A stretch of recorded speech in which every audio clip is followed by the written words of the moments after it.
Hello and welcome to Untold History. This video is about the Nazi angel of death, Josef Mengele.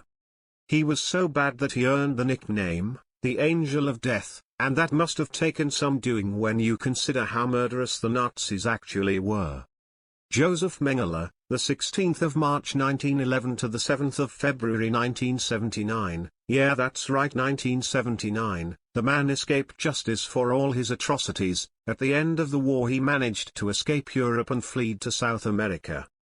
He is mainly remembered for his actions at the Auschwitz concentration camp, where he was a camp doctor, who performed experiments on the inmates of the camps. He was doing genetic research on twins, as the Nazis see twins as a way to increase the population of the Aryan race twice as fast.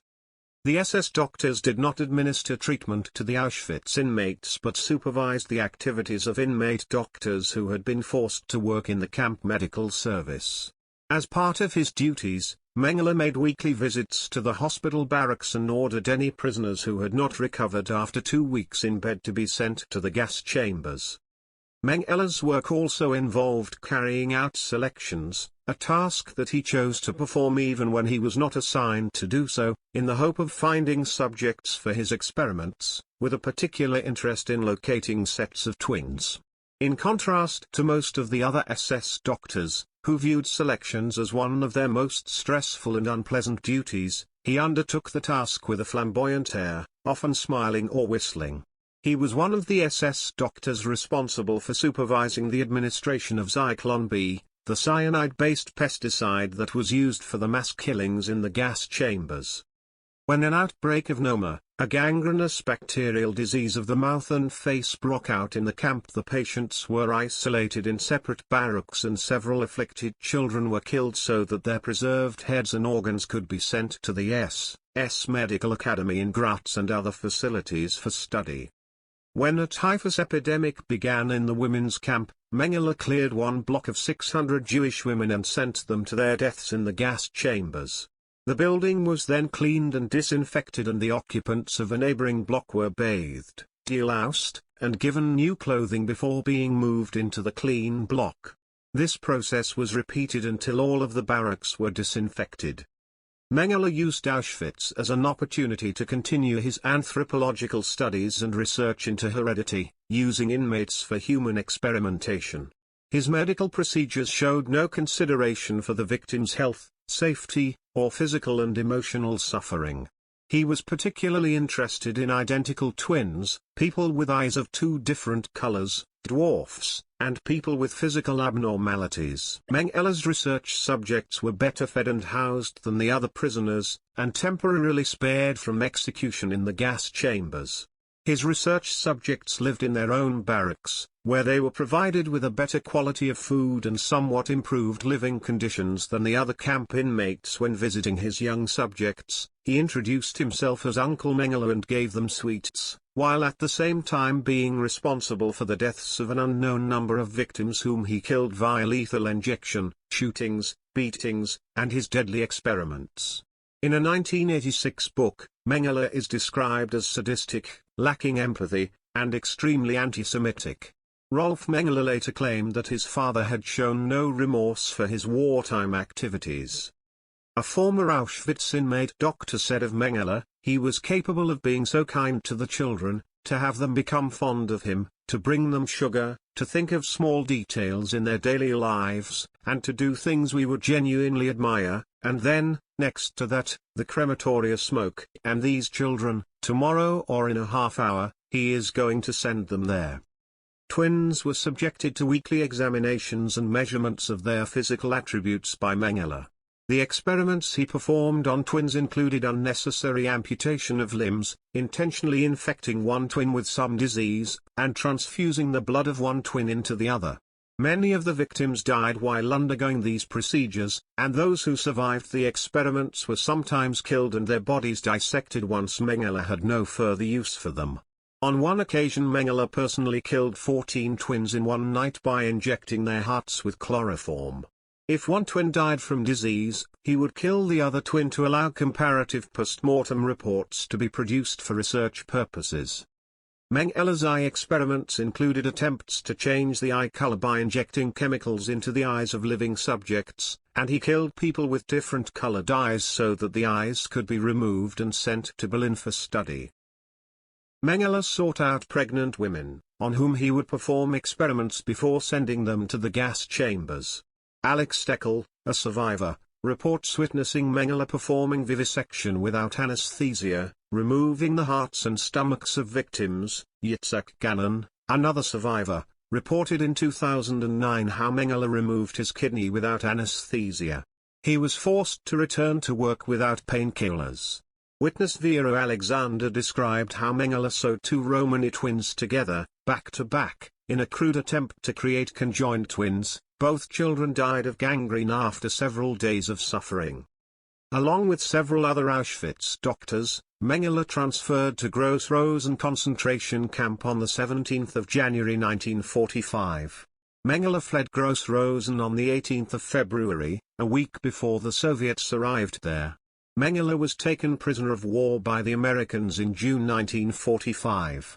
Although Mengele was initially registered under his own name, he was not identified as being on the major war criminal list due to the disorganization of the Allies regarding the distribution of wanted lists. He was released at the end of July and obtained false papers under the name Fritz Ullmann, documents he later altered to read Fritz Hallmann. After several months on the run, including a trip back to the Soviet-occupied area to recover his Auschwitz records that he had left with a nurse of the camp, with whom he had relations, Mengele found work near Rosenheim as a farmhand. He eventually escaped from Germany on 17 April 1949, convinced that his capture would mean a trial and death sentence. Assisted by a network of former SS members, he used the Ratland to travel to Genoa, where he obtained a passport from the International Committee of the Red Cross under the alias Helmut Gregor, and sailed to Argentina in July 1949. His wife refused to accompany him, and they divorced in 1954. After obtaining a copy of his birth certificate through the West German embassy in 1956, Mengele was issued an Argentine foreign residence permit under his real name. He used this document to obtain a West German passport, using his real name, and embarked on a trip to Europe. He met with his son Rolf, who was told Mengele was his uncle Fritz, and his widowed sister-in-law Martha, for a ski holiday in Switzerland. He also spent a week in his hometown of Günzburg. When he returned to Argentina in September 1956, Mengele began living under his real name. Martha and her son Karl-Heinz followed about a month later, and the three began living together. Joseph and Martha were married in 1958 while on holiday in Uruguay, and they bought a house in Buenos Aires. In May 1960, Issa Harel, director of the Israeli intelligence agency Mossad, personally led the successful effort to capture Adolf Eichmann in Buenos Aires. He was hoping to track down Mengele so that he too could be brought to trial in Israel. Under interrogation, Eichmann provided the address of a boarding house that had been used as a safe house for Nazi fugitives. Surveillance of the house did not reveal Mengele or any members of his family, and the neighborhood postman claimed that although Mengele had recently been receiving letters there under his real name, he had since relocated without leaving a forwarding address. Harel's inquiries at a machine shop where Mengele had been part owner also failed to generate any leads, so he was forced to abandon the search. Mengele's health had been steadily deteriorating since 1972. He suffered a stroke in 1976, experienced high blood pressure, and developed an ear infection that affected his balance. On 7 February 1979, while visiting his friends Wolfram and Lieselot Bossert in the coastal resort of Berchtesgaden, Mengele suffered another stroke while swimming and drowned.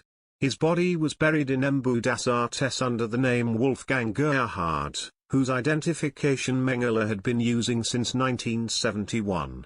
Other aliases used by Mengele in his later life included Dr. Fausta Rinden and Des. Josie Alves Aspiar. Meanwhile, sightings of Mengele were being reported all over the world. Wiesenthal claimed to have information that placed Mengele on the Greek island of Knos in 1960, in Cairo in 1961, in Spain in 1971, and in Paraguay in 1978, 18 years after he had left the country. He insisted as late as 1985 that Mengele was still alive, 6 years after he had died, having previously offered a reward of $100,000 US, equivalent to $300,000 in 2020, in 1982 for the fugitive's capture. Worldwide interest in the case was heightened by a mock trial held in Jerusalem in February 1985, featuring the testimonies of over 100 victims of Mengele's experiments. Shortly afterwards, the West German, Israeli, and U.S. governments launched a coordinated effort to determine Mengele's whereabouts. The West German and Israeli governments offered rewards for his capture, as did the Washington Times and the Simon Wiesenthal Center. On the 31st of May 1985, acting on intelligence received by the West German prosecutor's office, police raided the house of Hans Sedgmeer, a lifelong friend of Mengele and sales manager of the family firm in Gunzburg. They found a coded address book and copies of letters sent to and received from Mengele. Among the papers was a letter from Wolfram Bossert notifying Sedgmeer of Mengele's death. German authorities alerted the police in Sao Paulo, who then contacted the Bosserts. Under interrogation, they revealed the location of Mengele's grave and the remains were exhumed on 6 June 1985. Extensive forensic examination indicated a high degree of probability that the body was indeed that of Josef Mengele. Rolf Mengele issued a statement on 10 June confirming that the body was his father's, and he admitted that the news of his father's death had been concealed in order to protect the people who had sheltered him for many years. In 1992, DNA testing confirmed Mengele's identity beyond doubt, but family members refused repeated requests by Brazilian officials to repatriate the remains to Germany. The skeleton is stored at the Sao Paulo Institute for Forensic Medicine, where it is used as an educational aid during forensic medicine courses at the University of Sao Paulo's medical school. I hope you enjoyed this video and could give it a thumbs up and subscribe to my channel Untold History.